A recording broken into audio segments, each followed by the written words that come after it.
together in New York, trying to get the message across that they want equality for lesbian gay rights. And this really made me think, just like, wow, I saw so many signs that said like things like gay people shouldn't get married, man was made to be with woman, and woman was made to be with man, and like the Bible says Adam and Eve, not Adam and Steve, and just horrible things like that. Like bringing the Bible into this. The Bible does not criticize. The Bible, Christianity is a loving thing. God is a loving person, and he loves all his children. So how are you just gonna X out somebody saying, oh, well, God doesn't like? You can't say who God doesn't like because you are not God.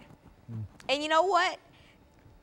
You just leave that alone and let people be who they want to be.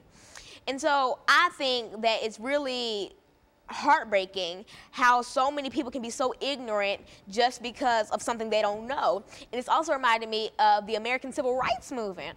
Like, I see so many similarities to the LGBT movement, to the Civil Rights Movement. So many people say black people are supposed to be enslaved and gay people are supposed to be burned. Like, so many people are so quick to say we've overcome that time of ignorance in American history when we haven't. It's coming right back. We had that span.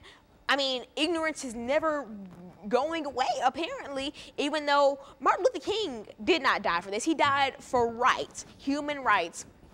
And gay marriage should be a human right. I mean, marry who you want to. If you feel the need to marry a woman, you should be able to go to a courthouse and say, I want to marry Judy, and Judy wants to marry Sarah, and they should get married. Just like if Sarah wanted to marry Adam, and Adam wanted to marry Sarah, they could get married.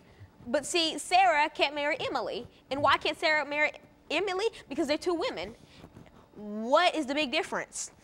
They're still two humans. They're still two members of society. So what's so wrong with being a member of society?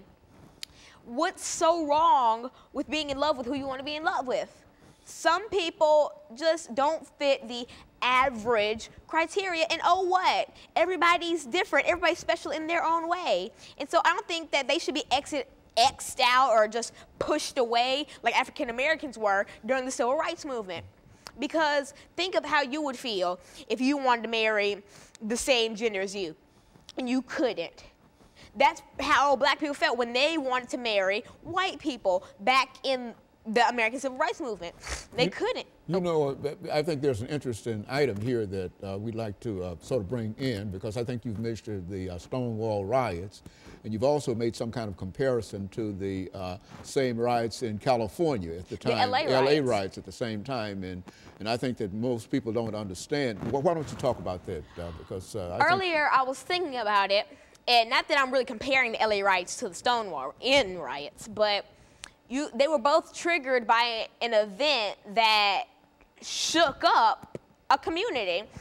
The Rodney King beating shook up the African American community. The LA riots. Police raids shook up the gay community. Stonewall riots. It's ignorance shaking up people, making them do irrational things. Ignorance is the main component in this. What if Rodney King was never severely beaten? I'm not gonna say that there weren't that there wouldn't have been the LA riots, but Rodney King's beating inspired the LA riots. So there might not have been LA riots. That's just like me trying to say if Adolf Hitler was never born, there wouldn't have been a Holocaust. There could have been somebody other than Hitler who could have inspired a thing like the Holocaust. We'll never know. But still, if the police had never started to raid Stonewall and raid it, we might not have had the Stonewall riots. But then, without the Stonewall riots, we wouldn't have had that catalyst to push off the LGBT movement in America. But see, even without it, gay people probably would not have still been able to get married to this day, because as I was saying, this has been people have accepted this even before the 18th century. And so you really got to think about it. It's almost like, I mean, you aren't any better than a person because of beliefs. Like, that's like me going down the street and saying, hey, I'm better than you because I'm a Methodist and you're a Catholic. So, I mean, that's your way of life and my way of life. Everybody should be able to express themselves as they wish to express themselves. And the LGBT movement is similar to bullying. I mean, you are scared to be yourself and to come out and be your true self because of how society is going to look at you. I used to be scared to do so-and-so. I'd be scared to speak out in class or have elaborate answers to questions because I'd see my classmates just glare at me and say, wow, she's so-and-so and so-and-so. But then I overcame that. I'm proud of who I am. And I will stand up in class and I will say what I want to and I will have the most elaborate answer you might ever hear.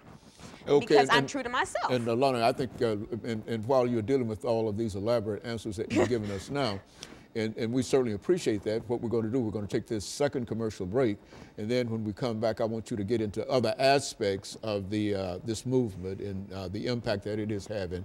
And we appreciate the information that we're receiving, and we'll be back with our audience following this very, very short commercial break.